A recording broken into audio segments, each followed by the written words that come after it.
Hi, how are you?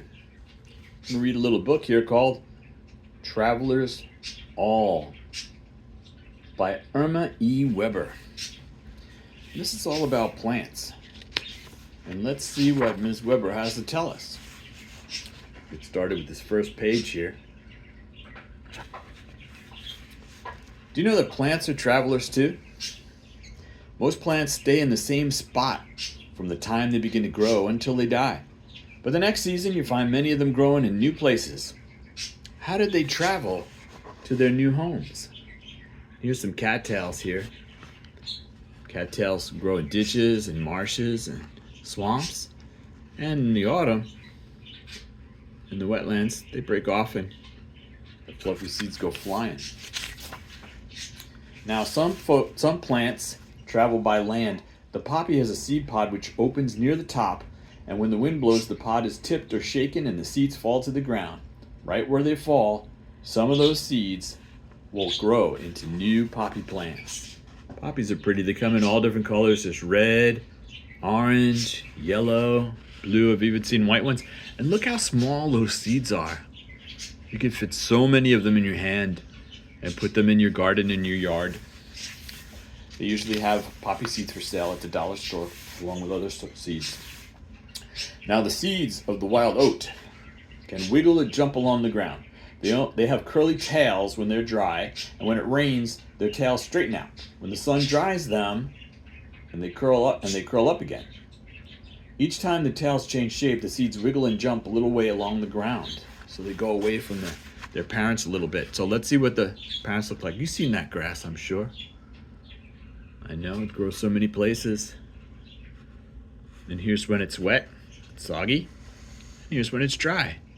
And it'll move itself along the ground to a new place to grow a new plant. Beautiful wild oat. Strawberry plants send out runners along the ground. And new plants grow out of the runners. When plants travel this way, they don't go very far. So here's the wild strawberries. We see them a lot in the parks here in my city. They run along the ground. There's the runner. Let's see. A new plant is coming up right here. Wild strawberries are smaller than the strawberries we get in the store.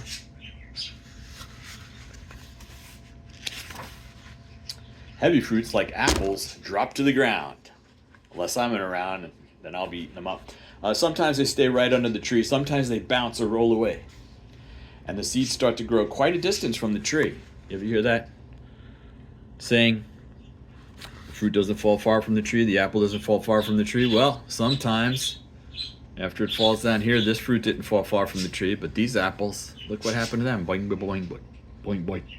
Right down here. And here are the seeds. And here's an apple. Apples come in all different colors: red, yellow, orange, green. Now, some plants are better suited by travel by water than by land. The lotus is a kind of water lily, and it grows in the shallow parts of lakes with its roots in the mud. Its seed pods have large air spaces and that make them light enough to float. When the pods drop into the water, they ferry their seeds clear across the lake. There we go. Here's the pod showing us the inside, and here's a seed from the lily. Here's a lily plant that you might see in a pond or a lake. Another way and there's the pod right there floating along.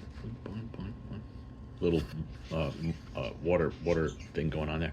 And sometimes the seeds too can get stuck, say, in the feathers of a duck that are going to some other place.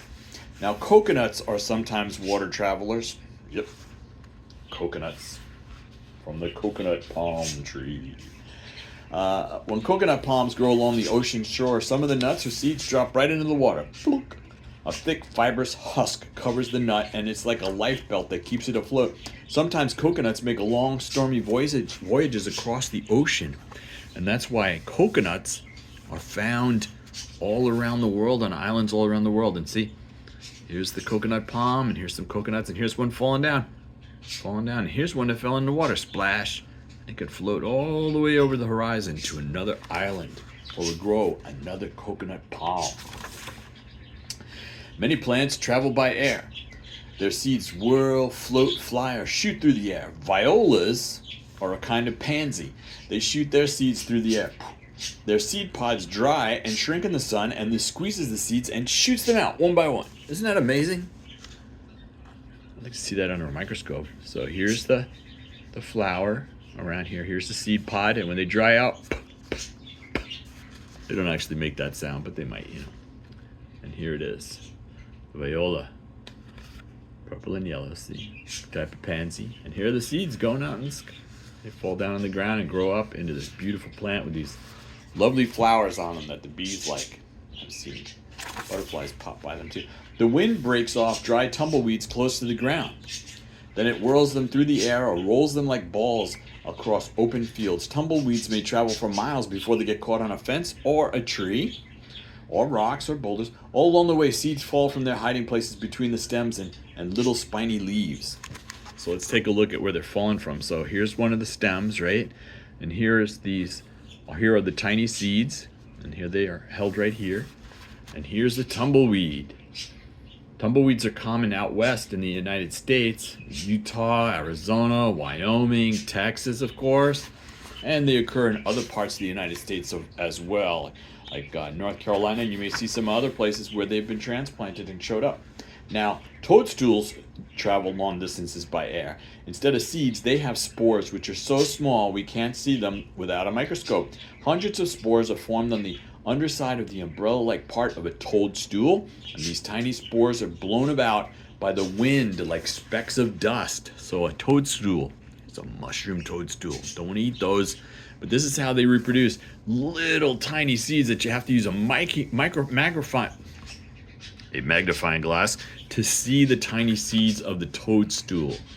And these tiny seeds are so small and light that the air carries them along to the next place that they're going to live. Toadstools like to live all sorts of different places. And maple seeds have wings. They flutter in the wind and fly like gliders through the air. When the wind is strong, they fly quite far. I don't know if you've ever seen the whirly, like that. They can also fly far away. They get picked up by the wind and fly up, and the wind catches them again and again and again, and they can fly quite far away from the tree. So there's another example of the fruit going far from the tree. So here, the whirly-like, helicopter-like leaves, and there are the seeds there. And here is the beautiful tree, the leaves falling down. The maple tree, the leaves falling down. Right now, by me, it's winter time, so the leaves have fallen down here, and the whirligigs, the little maple seeds, have all dispersed. Now, milkweed seeds, we saw a lot of those this year too, have silky parachutes that take them for long rides in the air. When their pods open, the seeds bail out and float on the wind. Let's take a look at the milkweed first, and monarch butterflies. Butterflies like this really a lot. Their babies like to eat the leaves and then grow up, and here they are. You've probably seen these, right? We also call them wishes. We put them up and blow them up in the air and make a wish on them. So here's the milkweeds, and there's the seeds being dispersed. They're pretty big. They can be like this big, these parachutes. We're seeing a real size right there. And there's the seed on the bottom. And they get carried far away. They can fly far on the wind, I'll tell you. Seeds also travel in other ways. Sometimes they're taken to new places by animals or people. Squirrels carry away acorns, the seeds of the oak tree, and store them to eat later. They bury some of the acorns in the ground and forget them. The acorns that have been left in the ground sometimes grow into oak trees. So here's acorns, and you'll see a whole bunch of different types of acorns. There's different kind of oaks. My friend, it says here that some seeds are dispersed by humans. Well, hey, my friend is a human, and he collects acorns, especially of oak trees that there's not many of, and he plants them and he grows new oak trees. And that's what'll happen here with these the acorns laying on the ground. They'll grow into new oak trees. Many of them will. That the squirrels don't eat, and the birds like the deer like to eat them too. Well, birds like to eat cherries and many kinds of berries. They sometimes carry the seeds along with them long distances. So here it is. There's the cherries. We've all seen a cherry stone, they call it, cherry pit. Don't eat the cherry pit. Here's a beautiful cardinal bird. They like to eat the cherries. They like to eat the cherries, and they like to feed the cherries to their babies and their friends. They all eat them together. Now, this is a good one. Have you ever walked through the fields in the fall? I know I have. And if you haven't had an opportunity, I suggest you give it a whirl. Afterwards, you picked burrs, if this has happened to you already, and seeds with sharp points or hooks from your clothes. Without meaning to, you were helping seeds to travel too. Let's take a look at that sock. Oh my gosh, look at that. Imagine coming home with that sock. Your mom would be like, your dad would be like, where is that? Your grandma. Right? And here's the different kinds. Here we have a burr clover. And here is a beggar tick. Not a real tick, but it's a beggar tick. Here is a cocklebur. There's the cocklebur right there. And here's a fillory. Here's beard grass. Got some beard grass on the sock there. And wild barley. You know, wild barley normally doesn't get stuck on my socks, but maybe this coming spring and autumn I might see some more in the summer. And then there's needlegrass, does the same thing too. So you might find them on your socks, you might find them on your jackets. You know where I found them a lot? When I go out on my sweater, I find them on my sweater and my gloves. I get all sorts of things when I'm working outside. Sometimes on my socks. So, hey, here we are, the last page. Check it out. Every plant has its own way of traveling to reach new places, but people do not wait for plants to travel in these ways. No, not anymore. No, not for a long time. We collect seeds and plant them where we want them to grow, where we would like to see them grow, even in the house, even in the garage. People send seeds all over the world by air, by sea, and by land. So, look at this. Got a tiny little seed here. I believe this is a lemon, and then we have an apple and a little strawberry. And oh, there's some seeds going by air in this airplane. Here's seeds going by sea, going across the ocean, even down the rivers and across the lakes by this boat. And here's some seeds going by train.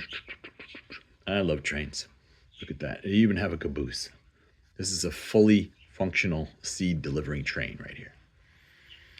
Okay, so thank you so much. That was the end of the book. Travelers All by Ms. Weber. Travelers All by Ms. Weber. She did such a fine job. And I like learning about seeds, and I hope you do too. And you have a wonderful day. And hey, it's winter out here right now, but when spring rolls around, you know what I'm going to be doing? I'm going to be finding some of these travelers to plant in my garden.